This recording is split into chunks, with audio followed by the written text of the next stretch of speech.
G'day, it's Warwick here and Welcome. My name's Doctor Warrick Bishop. I'm a cardiologist, I'm an author and a keynote speaker. I'm CEO of the Healthy Heart Network. I'm all about trying to help people live as well as possible for as long as possible. Heart disease is huge in Australia. Every 20 minutes someone suffers a heart attack. Most of these could probably have been avoided if only we knew what to do. This podcast is all about helping you understand blood pressure, weight, cholesterol for better health. If you enjoy this podcast, I would be honoured for a 5-star review. You can share it with your family and friends. It may well save someone you love. welcome to my podcast and videocast station. I'm super glad you've tuned in. Today is a really important one. 5 of the most overlooked health markers. Now, I don't want to sound like I'm on a soapbox, but 1 or 2 of these you may have heard from me before, so don't tune out, tune in.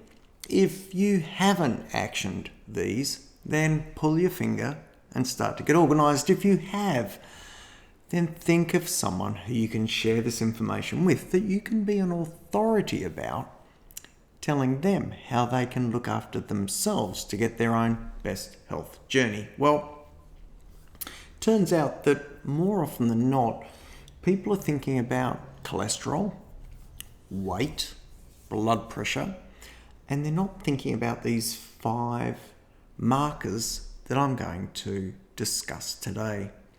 I'll tell you what they are at the beginning. I'll talk about each of them separately and in some detail, and then I'll tell you at the end a little tip or a bit of feedback from one of the podcast listeners who said I need to be organised and let you know what I'm going to tell you about, then tell you what I'm going to tell you about, and then tell you what I've told you about.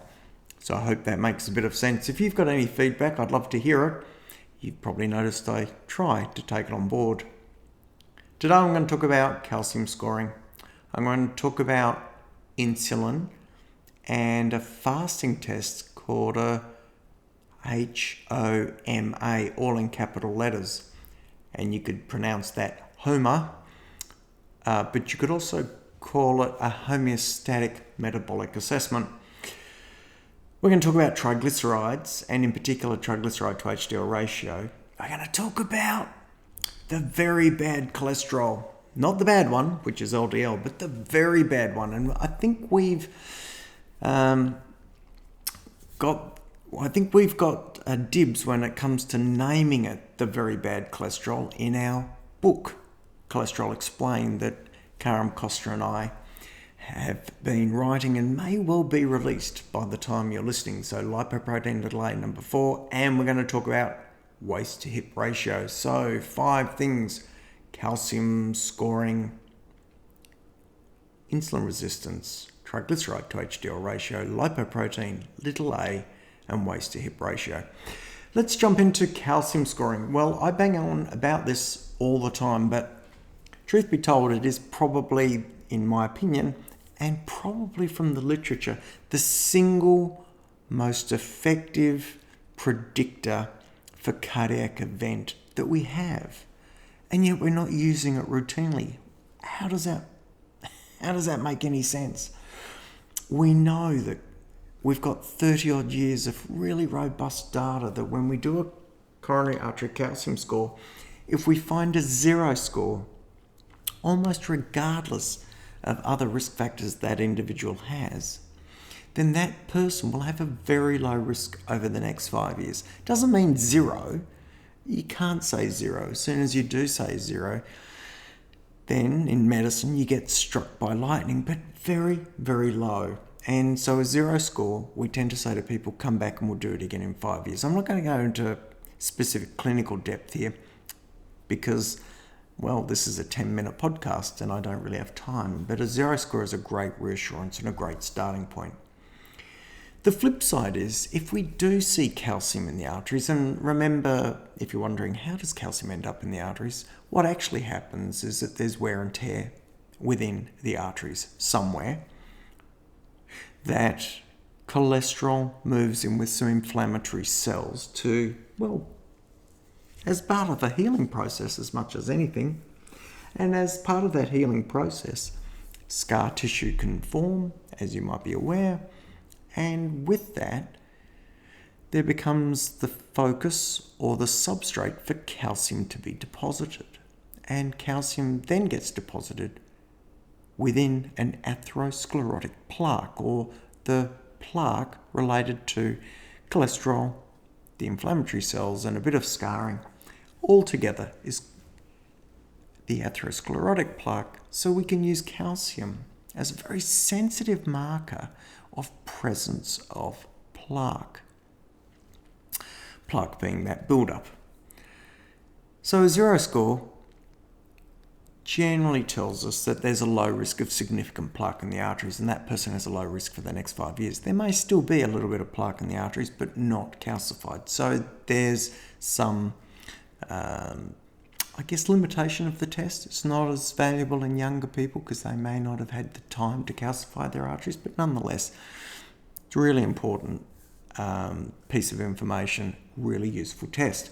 Once we see calcium though, here's the nice thing. We can break it down a bit. We can break it down into a little bit or a lot or something in between, and we can then start to measure that up and match that up with the person's other cardiovascular risk factors, whether they be their cholesterol levels, their blood pressure, their diabetic status, and starting to pull as many pieces of information together as possible to inform our best decisions for the individual. So who should have a calcium score? Well, because of that lower age possibility of people not having had time to develop calcium in their arteries, generally the recommendation is 40 years of age and above, particularly if you have an intermediate risk on standard traditional risk factor calculation, or if there's a family history, or if there's some apprehension to cholesterol lowering therapy. In my ideal world, unless there's a reason to do it earlier, such as really high cholesterol, really bad family history, or real concern about taking lipid lowering medication, my ideal world, I'd see men 45 to 50 have a calcium score as a rite of passage, and women 55 to 60 the same. If my universe was the universe that existed when Shane Warne went through those ages, then I feel fairly confident to suggest we would have identified issues that could well mean he may well have not gone through the heart attack that he did, and may potentially have even still been with us now. So really, really important. Coronary artery calcium score.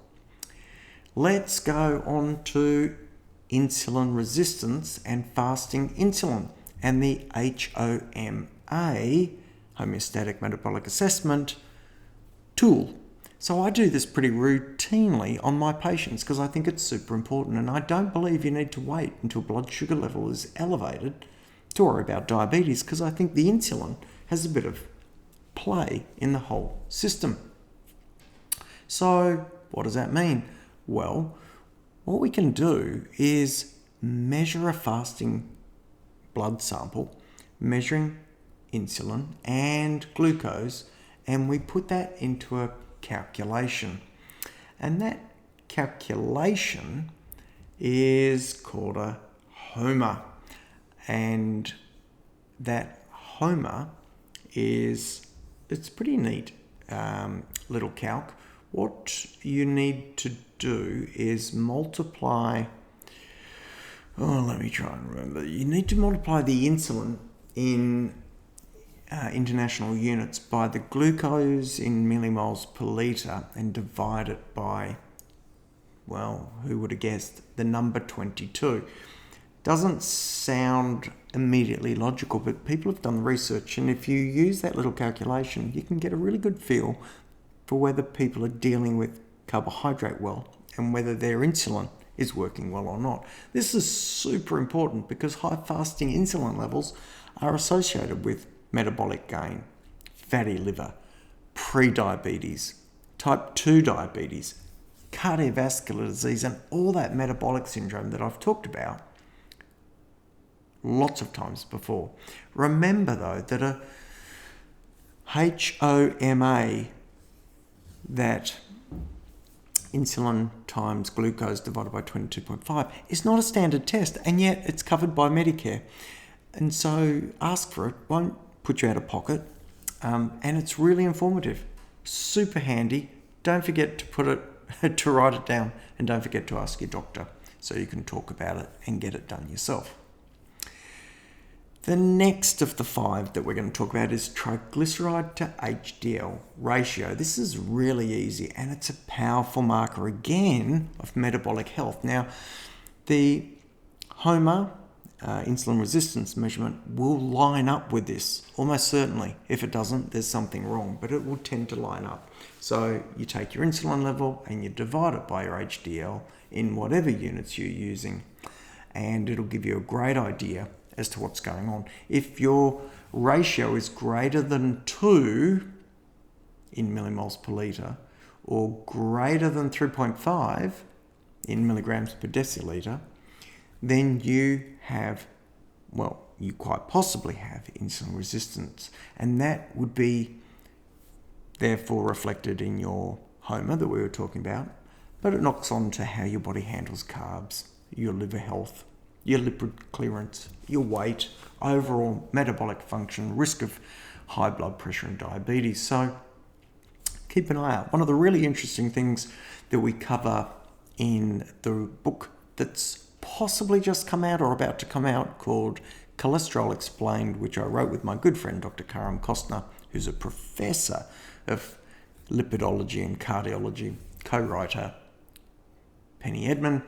One of the really important things that we flag is that triglyceride to HDL ratio, when you look at particle size of the low density lipoprotein particle. And we know that the LDL, bad cholesterol particle, LDL particle, can have different sizes. It can be small and dense, which tends to be a bit nasty. It can be large and fluffy, think balloons and happiness. Well, LDL, small and dense, honestly, it doesn't matter at the end of the day. If you've got too much LDL, you can be in trouble. But that separation between small, dense and large, fluffy is an extra add-on and problem for people who are worried about cardiovascular risk or development of cardiovascular disease. And it turns out if your triglyceride to HDL ratio is less than 1.3, then almost all the LDL particles in your bloodstream will be the large, fluffy, or the better LDL particles to have. Doesn't make them safe. It's better, but doesn't make them completely safe. And as you increase above that ratio of 1.3, you get more and more small, dense particles. One of the reasons that that's really important is many people seem to spend an awful lot of money on getting particle size measurements for their LDL cholesterol. It's a complete waste of time if you understand that simply looking at the triglyceride to HDL ratio will give you that answer without the cost. Next, we're going to talk about lipoprotein A. We cover this in Cholesterol Explained because Karam Kostner is a world expert in LP(a), and guess what? So is his dad before him. This is genetic expertise in lipids, which is just amazing. What is lipoprotein A? Well, it's a particle that looks a lot like the LDL particle, the low density lipoprotein particle, which we call the bad cholesterol particle. But lipoprotein A is the very bad cholesterol particle. So be aware of it. It is implicated in premature coronary artery disease. It's nastier than LDL cholesterol because it's stickier, more atherogenic. It can lead to clot formation. It can even cause events in people with normal looking cholesterol levels. So this is a real nasty past. You keep an eye out for it. Apart from it causing heart attack and stroke, it's also in high levels linked to development of aortic valve disease. It's rarely tested, so if there are bad hearts at a young age in your family, please think about asking to get an LP(a) done. I would tend to do it routinely for people who have really high calcium scores and no good explanation.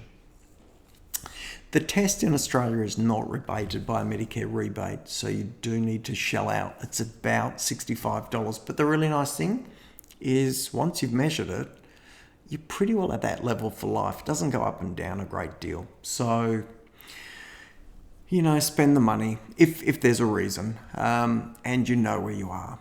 At the moment, there's no clear treatments for it, but Karam, Professor Costner, to you, Karam is in the midst of involvement in trials, testing a new, if you like, a new group of agents that look like they're going to be beneficial in lowering Lp(a) specifically. So keep an eye out. Lastly, we're going to talk waist to hip ratio. It does turn out that, in fact, your belt is a lie detector. In fact, it is the truth belt of your metabolic health. So if your belt is going out, if you are increasing your waist to hip ratio, you could be in trouble, because waist to hip ratio predicts that fat that smothers your organs and strangles your organs when you're asleep and during the day. That's called the visceral fat. That's the inflammatory stuff. It's nasty and you don't want it. That waist circumference is related to insulin resistance, inflammatory burden, cardiovascular risk, dementia. It's just not good, and it's not sexy in your budgie smugglers. So be aware of that waist circumference. And I've touched on what to do if you think you've got excess weight, insulin resistance, metabolic syndrome. It's reducing carbs. It's doing exercise. If you want more information, I do have a weight loss course on my website, Dr. Warrick Bishop, and on the Healthy Heart Network website. Go to resources, check the drop box, go to weight loss course. It's about $20, but it's got videos, hints and tips, lots of explanations. Watch your waist. Watch the hazardous waist, I could even say. So bringing it all together, what are the big 5 that you need to look out for? Well, look out for getting a calcium score. Check that insulin resistance by the HOMA test and your triglyceride to HDL ratio. Think about lipoprotein(a). It runs in families. Could it run in yours? And watch that hazardous waist. So, I hope that helps. Dig deep, look after yourself. Simple habits that are sustainable can make a massive difference. I'm going to talk about sauna in one of the podcasts around this series. So if you are interested in sauna or sauna, if you're from that part of the world and that's the way you say it, I'm going to try and find 10 benefits for you. So till next time, please share this with someone you care for. Please maybe leave me a nice review. Please live well. Continue to be interested in your health, and I hope you live as well as possible for as long as possible. Take care, and bye for now.